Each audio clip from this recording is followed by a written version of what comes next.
Hey everyone, just a quick reminder, only about 25% of you watching are subscribed to the channel. If you're enjoying the content, hitting that subscribe button would really help the channel grow. And while you're at it, smash that like button too. It helps a ton and lets me know you're enjoying the content.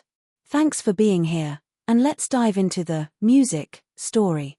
The road stretched endlessly under the dim glow of the setting sun, the asphalt humming beneath the tires as our car cruised down the highway. It was the first real day of summer break, and the five of us, me, Nate, Sam, Jordan, and Emily, were headed home after finishing our sophomore year of college. The car smelled like a mixture of stale fast food and cheap air freshener, windows cracked to let in the warm evening air. Nate was driving, his fingers drumming on the steering wheel in time with the music blasting from the stereo. Sam sat in the passenger seat, eyes glued to his phone, while Jordan and Emily were in the back arguing about which gas station snacks were the best. I was wedged between them, half listening, half scrolling through social media, waiting for something interesting to break the monotony of the road. Dude, nobody actually likes gas station sushi, Jordan scoffed, tearing open a bag of beef jerky. That's just a gamble on food poisoning. Emily rolled her eyes, popping a sour gummy into her mouth. Oh, and jerky's gourmet cuisine? At least my snacks don't taste like dog treats. Jerky is a survival essential, Jordan shot back. You ever seen those apocalypse movies? Nobody's out here hoarding Swedish fish. Nate snorted, adjusting his rearview mirror. If the apocalypse happens, I hope to God I'm not stuck with you losers. We all laughed, but the moment was cut short by a sharp, high-pitched beep from the car's radio. The music cut off instantly, the sound grating against my ears. A second later, a robotic voice crackled through the speakers. An emergency alert. This is a national emergency broadcast. Effective immediately, do not look at the sky. Remain inside. Cover all windows and do not attempt to engage with anyone who does. This is not a test. Silence settled over the car, thick and suffocating. The hell? Sam muttered, locking his phone and glancing at Nate. Is this like some government drill or something? Nate tapped the screen on the car's dash, trying to get the music back on, but it was stuck on the warning. The voice repeated the message, slower this time, as if emphasizing every word. Effective immediately, do not look at the sky. A chill ran down my spine. Dude, what the hell does that even mean? Jordan asked, shifting in his seat. Emily leaned forward, her brows furrowed. It has to be a prank, right? Like one of those fake alert hacks people do. Sam glanced at his phone, his expression tightening. It's not just the radio. Look. I pulled my own phone out and saw the same message plastered across every screen. A push notification at the top of my screen read, emergency alert, do not look at the sky. This is so stupid, Nate grumbled. How the hell are we supposed to not look at the sky? We're literally on an open highway. He gestured around, and I realized he was right. We were in the middle of nowhere, endless fields on either side, the sky stretching out above us in every direction. There were no buildings, no tunnels, no cover. Just us, the road, and the sky. Just don't look straight up, I guess, Jordan said, but his voice had lost its usual cocky edge. We drove in tense silence for another minute, the radio still looping the same warning.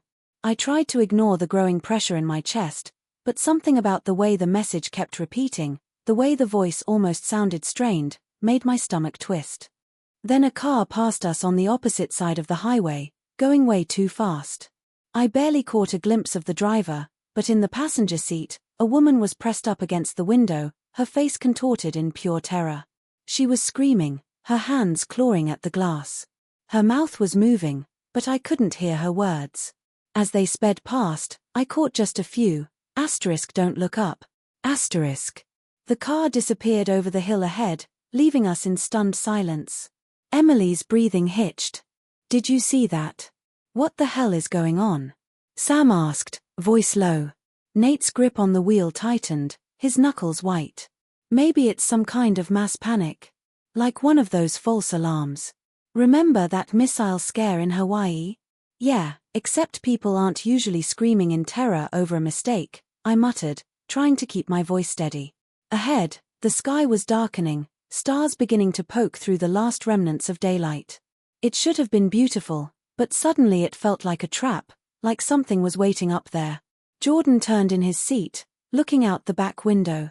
I don't know, guys, I think. A new sound interrupted him.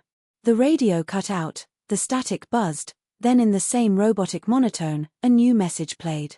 Asterisk if you have already looked, it is too late. Asterisk. No one spoke. No one moved. The car rolled on, and in the rearview mirror, I saw something shift in the darkness above us. Nobody said a word. The only sound was the low hum of the tires against the road and the rhythmic beat of my pulse hammering in my ears. The words on the radio kept looping, that same cold, robotic voice repeating, asterisk if you have already looked, it is too late. Asterisk. Jordan had turned around to look out the back window the moment that message played. He froze, his body rigid, like someone had pressed pause on him. Jordan, I said, barely above a whisper. What are you looking at? No response. Emily nudged him, her voice sharp with unease. Dude, stop screwing around. Jordan's breathing was slow. Too slow. Like he was concentrating on something that the rest of us couldn't see. Then, without warning, he exhaled, this long, shaky breath, and muttered, asterisk there's something wrong with the stars. Asterisk. That was all he said. That was all he needed to say. Every hair on my body stood up. A deep, primal fear settled in my gut, a fear I didn't understand but knew was right. I didn't even glance toward the window. I wasn't about to test this warning. Don't look, Nate snapped, gripping the wheel harder, his knuckles stretched pale. Nobody look at the damn sky. Jordan, turn the hell around. Sam added, Jordan, but his voice wasn't firm. It was shaking. Jordan didn't move at first, and I was about to reach out, grab him by the hoodie and yank him back, when a car blasted past us on the left, cutting across the solid yellow line, swerving violently. Nate swore, jerking the wheel just in time to avoid a collision. My stomach lurched as the vehicle skidded for a second before straightening out. The hell was that? Emily shrieked, gripping the back of my seat for support. I turned just in time to see red taillights disappearing down the road, the car speeding way too fast. Dude, people are losing their minds, Sam muttered, still holding on to the handle above the passenger door. We need to pull over. Check the news. Figure out what's happening. No, Nate said, his voice firm. Too firm, like he was forcing himself to sound in control. We don't stop. We keep moving. I didn't argue. I don't think any of us wanted to stop. The car was still too quiet, too tense, and I realized Jordan still hadn't turned back around. Jordan, I said again. Face front, man. Still no response. Then, in the softest voice, barely audible over the sound of the road, he whispered, asterisk I think something's looking back. Asterisk. My breath hitched. What? Emily asked, a little too fast. Jordan's head moved slightly, his posture finally breaking as he twisted just enough to look at me. His eyes were wide, pupils dilated, like he'd just seen something that had broken his brain. But what got me was his face. He was pale, paler than I'd ever seen him, like all the blood had been drained out of him in a matter of seconds. His lips were barely moving, like he didn't even want to say the next words out loud. Asterisk the stars. They moved. Asterisk. I swallowed, feeling my heartbeat hammering in my throat. What do you mean they moved? His throat bobbed. He looked sick. They weren't supposed to. The radio crackled. A new message played. Asterisk do not engage. Do not acknowledge them. Do not attempt to leave your vehicle. Asterisk. My stomach flipped. What the hell does that mean? Emily asked, her voice bordering on hysteria. Asterisk do not attempt to leave asterisk. Are they talking about us? Are they talking about people? She stopped. She stopped because the car headlights illuminated something up ahead. A figure. Standing dead center in the middle of the road. Nate hit the brakes hard. The tires screeched against the pavement, the seat belt digging into my chest as we lurched forward. The whole car skidded as he fought to keep control, and for a second I thought we were going to spin out, crash, flip. But, somehow, we stopped. And the thing in the road didn't move. It was standing directly in front of the headlights, a dark, human-like shape, motionless in the blinding white beams. Nobody spoke. Nobody breathed. It didn't move. It didn't flinch. I reached forward, fumbling for the lock button, my brain screaming that we weren't safe, that the doors needed to be locked, that something was wrong. Then Jordan made a sound. A small, broken gasp. I turned. His face was drained of color. His hand was trembling. His mouth opened, and in the smallest, most terrified voice I've ever heard from him, he whispered, "Asterisk, that was me." Asterisk. Nobody moved. Nobody spoke. The world outside was dead silent, the kind of silence that makes your ears ring because your brain is trying to fill the empty space with something, anything. But there was nothing. Just the car. Just the road. And the figure standing in our headlights. Jordan's breath came in short, panicked bursts, his body pressed so far back into the seat that it looked like he was trying to disappear into it. My hands were gripping my knees, nails digging into my jeans so hard I thought they might rip. The figure in the road hadn't moved an inch, but it was him. Not just someone who looked like him. Not just some random person in the dark.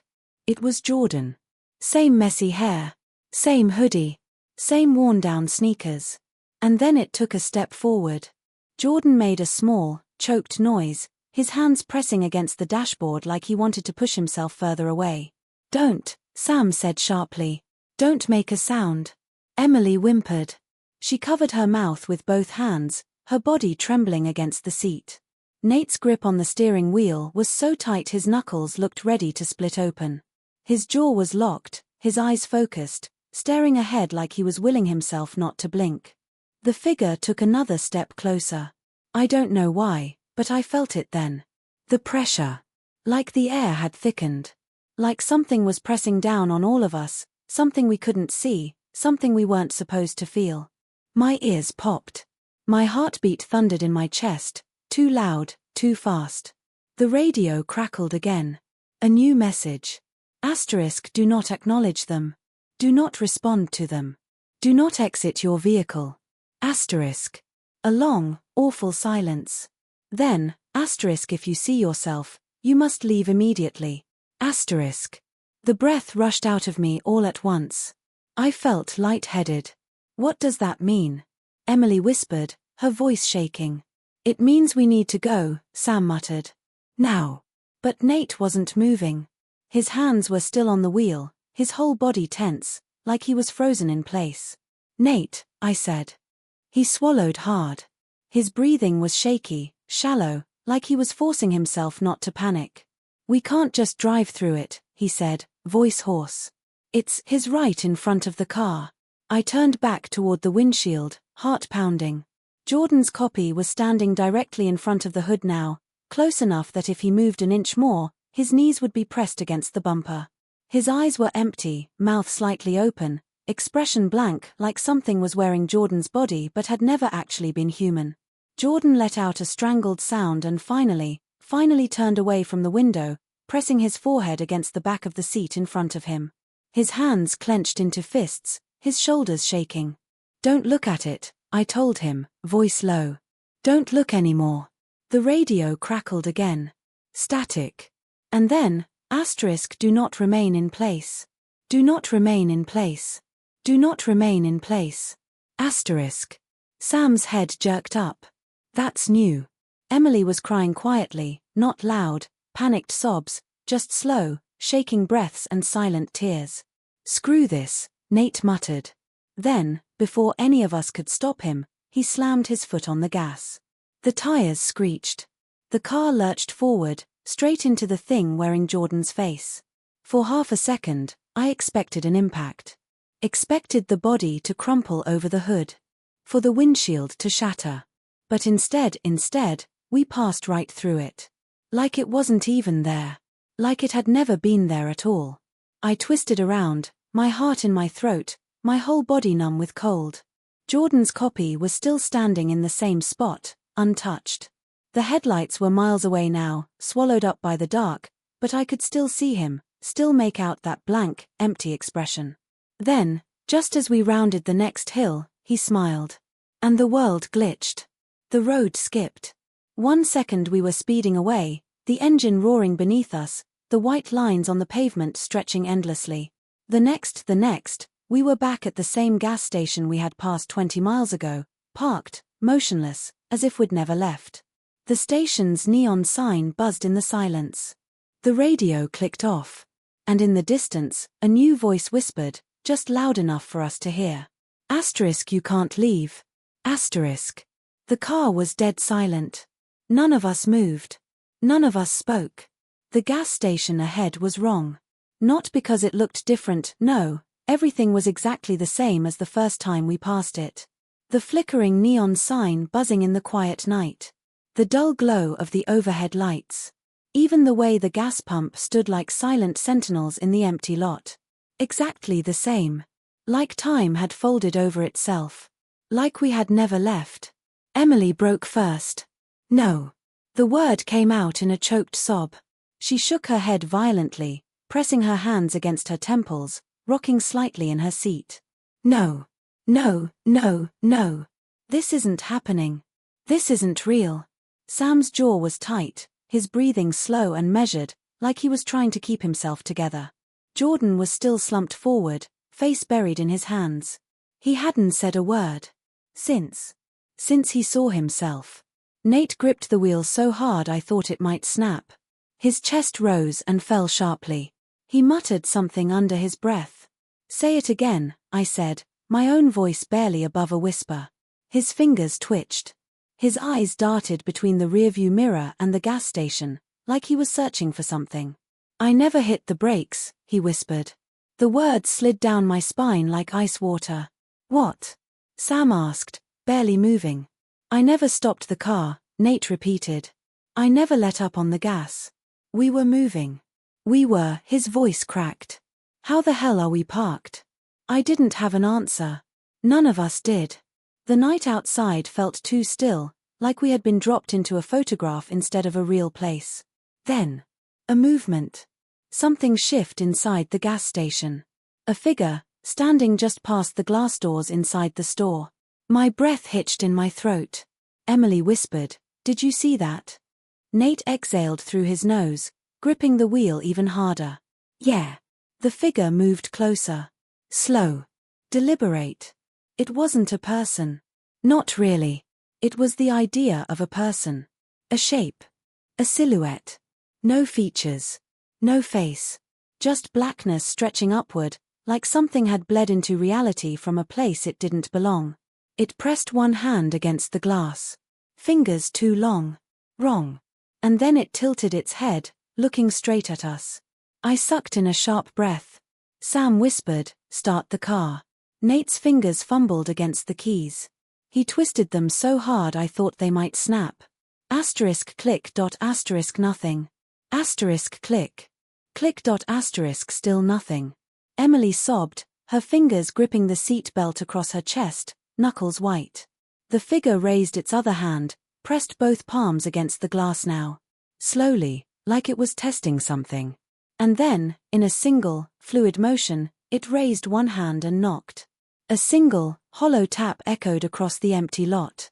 Sam cursed under his breath, his entire body stiff, not daring to breathe. Nate twisted the key again. Asterisk click dot asterisk nothing. The figure knocked again. Harder this time. Asterisk tap. Tap dot asterisk. I reached for my phone, my fingers trembled as I pulled it up to my face, my mind racing asterisk dialing 911 asterisk, the screen flickered, then the emergency alert blared back to life. Asterisk do not acknowledge them. Asterisk. A pause. Then, asterisk they are aware of you. Asterisk. My stomach dropped. The figure moved. It stepped away from the glass and started walking toward us. Nate slammed the key forward one last time. The engine roared to life. The headlights flashed across the lot just in time to illuminate the figure's full shape. No eyes. No mouth. No human features. Just a void in the shape of a person. And it was smiling. Go. Sam shouted. Nate slammed his foot on the gas. The tires screeched against the pavement as we tore out of the lot, the car jolting forward so hard I nearly slammed my head against the dash. My breath was coming too fast. My hands wouldn't stop shaking. I turned back, and the gas station was gone. The road stretched endlessly behind us. No neon lights. No building. Nothing. Like it had never been there at all. And above us, past the empty sky, the stars were moving. Nate drove like a madman. The speedometer pushed past 80, then 90, then nearly 100, but the road stretched on forever. No turns. No exits. Just an endless strip of asphalt cutting through the dark, surrounded by fields that felt too still. Emily was sobbing quietly, her hands clamped over her ears like she was trying to block out the world. Sam hadn't spoken in minutes, his face pale, his fingers clenched around the handle of the door like he was bracing for a crash that would never come. And Jordan was shaking. His hoodie was pulled tight over his face, his arms locked around his legs. He was whispering something, muttering under his breath over and over like a prayer. I caught a few words. Asterisk wasn't supposed to move. Stars aren't supposed to move. Asterisk. My stomach twisted. The radio was dead silent now. No more messages. No more warnings. Just static. Soft. Distant. Like white noise bleeding in from the edge of reality. Then Nate spoke. I think we're stuck. His voice was flat. Hollow. Nobody responded. I turned toward him, my heart pounding. What do you mean? He swallowed, grip tightening on the wheel. I've been driving in a straight line for miles. The gas station, gone. The other cars, gone. No exits. No landmarks. Nothing. It's like, his voice cracked. Like we're the only ones left. Emily whimpered, curling in on herself. Sam exhaled shakily, rubbing a hand over his face. Okay. Maybe we just missed a turn. Or maybe it's, he trailed off, unable to finish the thought. Nobody believed that. Not after what we had seen. Not after what Jordan had seen. Jordan, I turned to him, my pulse hammering in my throat. Jordan, you saw something earlier. The stars. What was wrong with them? He didn't answer. Didn't even move. Jordan. Still nothing. I reached out, grabbed his arm. He flinched so violently I thought he was going to hit me. His face snapped toward mine, wild-eyed, pale, sweat beading down his forehead. His pupils were huge. And then he said something that made my blood turn to ice. They weren't just moving, he whispered, voice hoarse, trembling. They were getting closer. Silence. A thick, awful silence that sank its claws into my chest and would not let go. Sam sucked in a breath. Emily whimpered. Nate shook his head, like if he denied it hard enough, it would stop being true. No, he muttered. That doesn't make sense. Jordan squeezed his eyes shut. His whole body was shaking. They were watching us. A cold dread spilled through my veins. Then the headlights flickered. I sucked in a sharp breath. Nate cursed under his breath, tapping the dash. What the hell was that? Sam asked, glancing wildly between all of us. I don't know, Nate muttered. I don't know. Then the lights flickered again. A brief moment of total darkness. And when they came back, the road was gone. My stomach lurched. No highway. No asphalt. No fields. Just a void. Endless black. Like the world had been erased. Emily screamed. Jordan let out a choked sob. Nate slammed on the brakes, but the car kept moving. We were floating. Or falling. Or something worse. And above us, the stars were no longer stars. They were eyes. Thousands. Millions. Watching. Something spoke. Not through the radio. Not through the air. It spoke inside my head. Asterisk we see you. Asterisk. A horrible pressure pushed into my skull. A feeling like something was digging inside me, clawing through my thoughts, peeling them apart like it was searching for something. I couldn't breathe. Couldn't move. Couldn't think. The others were screaming, but their voices sounded distant. Then, just as suddenly as it had happened, everything snapped back. The car jerked. The road returned. The sky was normal again. We were speeding down the highway like nothing had happened. Like none of it had been real. The radio crackled. Then, in a soft, cold whisper, * you were not chosen. *. The static cut out. And the night was silent once more. The silence in the car was unbearable. The only sound was the tires rolling against the asphalt, steady, rhythmic, as if nothing had happened. As if we hadn't just been somewhere else. As if the stars hadn't watched us. As if we hadn't just heard that voice whisper inside our heads. * you were not chosen. I swallowed hard, my hands gripping my knees so tight I thought I might rip straight through my jeans. I forced myself to glance around, to check if everyone was still there. Sam was sitting in the front seat, stiff as a corpse, his hand still gripping the handle on the door. Emily was curled up against the window, her body shaking. Jordan was muttering again, his hands clawing at his hoodie. And Nate's knuckles were still bone-white against the steering wheel. His jaw was clenched so tight I thought his teeth might shatter. Nobody said anything. Nobody dared. Because none of us knew what to say. Minutes passed. Or maybe hours. I don't know. Time felt wrong. I kept expecting the radio to crackle back to life, to hear another voice, another warning, another command. But it never did. It was just us. Just the road. Just the darkness pressing in on all sides, stretching endlessly into the void. And then Nate exhaled, a slow, shaky breath. We're getting off this road. His voice was hoarse, like he had been screaming. He didn't wait for an answer. He yanked the wheel to the right, hard, turning onto the next exit without hesitation. The car rumbled over a rough patch of pavement, then smoothed out as we pulled into a small town. Dim street lights flickered in the distance. Closed shops. Empty sidewalks. For the first time in what felt like an eternity, we weren't alone. There were cars. Buildings. A gas station. A diner. A hotel. A real place. A place that shouldn't exist, because the map on Sam's phone still showed nothing. Emily let out a slow, shaky sob. We made it, she whispered. I wanted to believe her. But deep down, I knew something was wrong.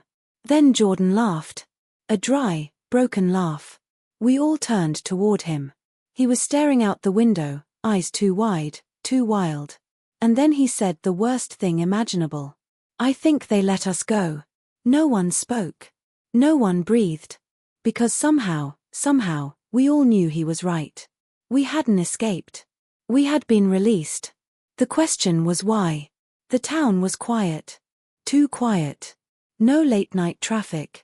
No distant hum of life. Just the steady, unnatural flickering of street lights casting eerie shadows against the empty sidewalks. It felt staged. Like something had put it here for us. Nate pulled into a gas station parking lot, the tires crunching over loose gravel. He threw the car in park, but nobody moved. We just sat there, waiting for what, I don't know. For something to tell us it was okay to step outside. For another voice to whisper from the radio. For the stars to start watching again. The thought sent a violent shudder through me. No, not here. Not now. I reached for the door handle, fingers trembling, and the softest sound escaped Emily's lips. A whisper. Don't. I turned to her. Her face was pale, almost grey. Her hands clenched in the fabric of her hoodie, like she was trying to hold herself together. What? I breathed. She shook her head, eyes darting toward the glass doors of the gas station. They're watching. My breath caught in my throat. I turned my head slowly, too slowly, toward the station. And I saw it. Silhouettes. Standing just inside the store.